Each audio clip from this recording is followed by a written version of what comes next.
ओम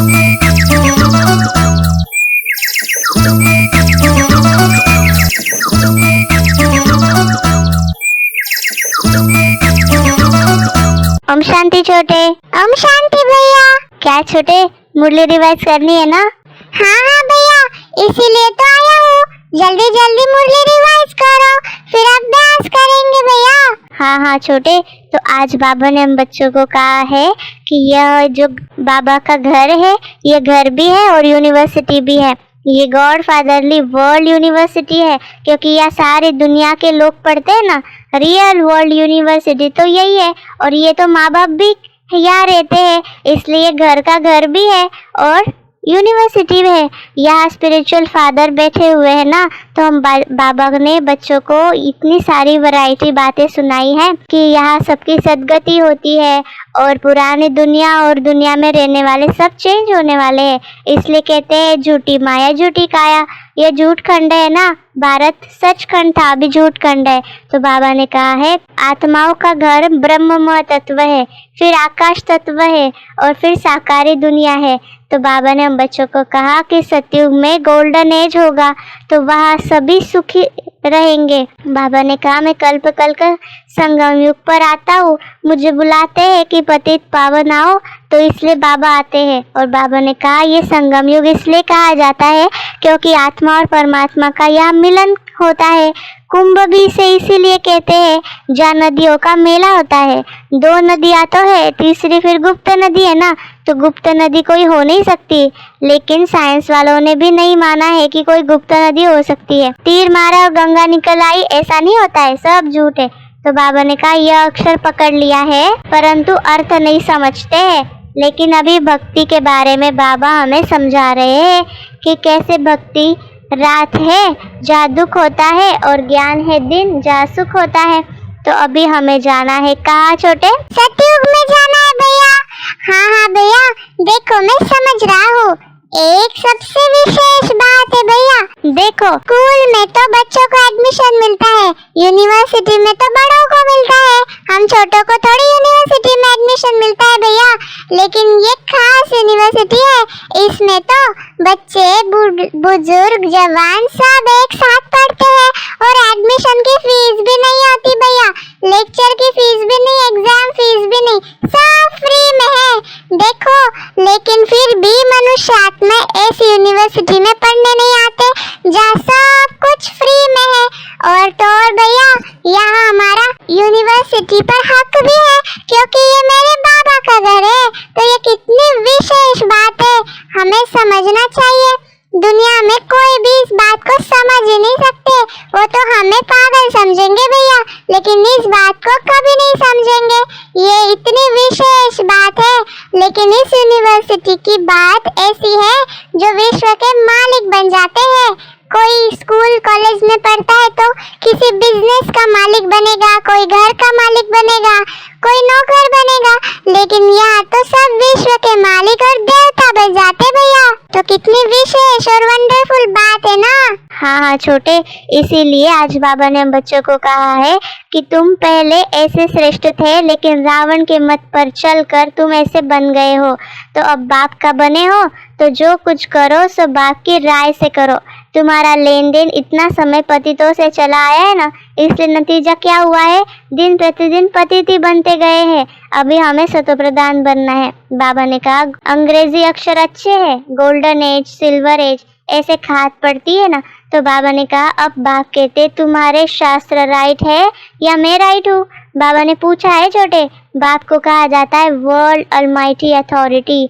जो वेद शास्त्र बहुत पढ़ते हैं उनको अथॉरिटी कहा जाता है।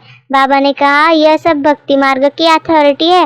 ज्ञान के लिए मेरा गायन करते हैं, आप ज्ञान के सागर हो, हम नहीं है। तो बाबा ने कहा भक्ति के सागर में मनुष्य डूब गए हैं, कोई विकार में जाते नहीं है सतयुग में। कलयुग में तो सब दुखी ही दुखी है। इसलिए बाबा ने कहा अभी पढ़कर तुम्हें श्रेष्ठ पद पाना है। बाप टीचर, सदगुरु और हमारा सुप्रीम शिक्षक भी है। तो बाबा ने कहा 5000 वर्ष के पहले भी मैंने ऐसे ही सब कुछ सिखाया था अभी बाबा ने कहा भगवान तो है ही पुनर्जन्म रहित, उनका दिव्य जन्म होता है, नहीं तो मैं निराकारी बोलूं कैसे, मुझे तो जरूर आकर पावन बनना है ना। तो बाबा ने कहा इसीलिए हम बच्चों को ऐसे श्रेष्ठ बनना है, इसलिए आत्मा समझना है खुद को, भूलना नहीं है कि हम कौन है। क्या समझ आया छोटे? हाँ हाँ भैया, समझ रहा हूँ, सुन भी रहा हूँ ना बाबा क्या कह रहा है। देखो विशेष बात तो ये है कि भगवान हमसे पूछे तुम्हें क्या लगता है बच्चे, बाप राइट है या भक्ति मार्ग राइट है? भैया बाबा ही राइट है ना, भक्ति में तो ईश्वर की पूजा करते हैं, तो जिसकी पूजा करते थे भक्ति मार्ग में, जब वो खुद आके कोई बात समझाए तो जरूर वही राइट है ना भैया, वो कैसे गलत हो सकता है। लेकिन बाबा को कोई अहंकार अभिमान ही नहीं है भैया, वो तो इतना बड़ा होकर नम्र रहता है, क्योंकि कोई उसका इंसल्ट करे या कुछ भी करे वो तो भगवान ही रहेगा ना, उसे अपने बारे में संपूर्ण ज्ञान है भैया, इसीलिए उसे बुरा नहीं लगता। हमें बुरा तब लगता है ना जब हमें पता नहीं होता कि हम क्या है। तो बाबा तो हमें इतना प्यार से बता रहा है कि आत्मा समझो।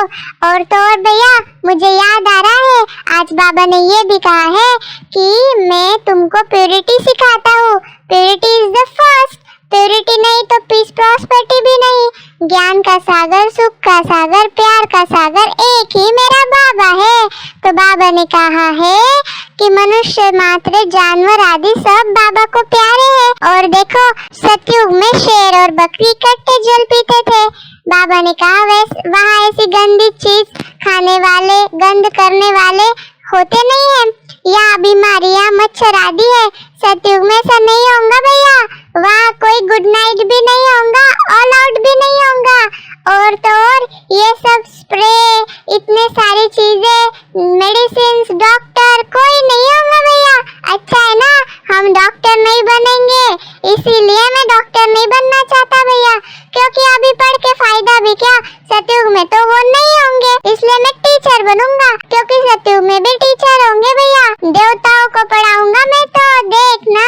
हाँ छोटे, इसीलिए बाबा ने आज बच्चों को कहा है कि सतयुग में कितनी सफाई रहती है, सोने के महल होते हैं फर्स्ट क्लास, वहाँ कोई किचड़ा नहीं होता है। यहाँ देखो कितनी खराब चीजें हैं, छीछी दुनिया है ना।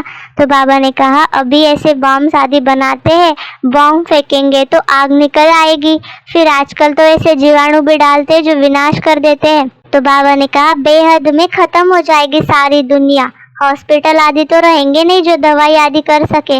बाबा ने भविष्यवाणी की है छोटे, बाबा ने कहा बच्चों को कोई तकलीफ नहीं देना चाहता हूँ और नहीं दूंगा, लेकिन नेचुरल कैलेमिटीज, मूसलधार बरसात ये सब होगा।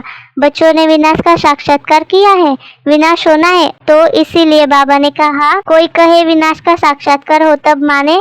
तो बाबा ने कहा अच्छा नहीं मानो, तुम्हारी मर्जी। अच्छा आत्मा तो बिंदी है, देख लिया तो क्या हो जाएगा, सदगति थोड़ी ना मिलेगी।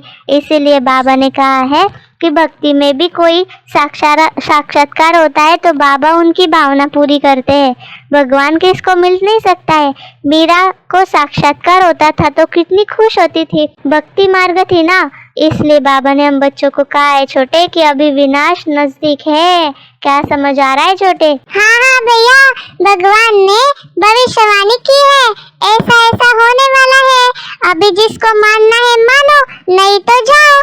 बाबा ने कहा एक बार गिरेंगे माया से तो बार बार गिरेंगे, इसलिए बस हमें हटगुट टूटना नहीं चाहिए भैया, हमेशा पुरुषार्थ करना है, खिटपिट नहीं करनी है। कामेषु क्रोधेषु होते हैं ना लोग, बाबा ने कहा ये सब नहीं होना चाहिए, बहुत पुरुषार्थ करना है भैया। बात तो मैं समझ गया हूँ, वरदान मैं बताता हूँ भैया। आज बाबा ने वरदान दिया, समस्याओं को चढ़ती कला का साधन अनुभव कर सदा संतुष्ट रहने वाले शक्तिशाली भव। स्लोगन में कहा बाबा ने स्वस्थिति में स्थित रहकर सर्व परिस्थितियों को पार करना ही श्रेष्ठता है। आप सभी को हम छोटे बड़े की कॉन्वर्सेशन कैसी लगी जरूर कमेंट्स करें। इस चैनल को लाइक, सब्सक्राइब और शेयर करना मत भूलिएगा। ओम शांति।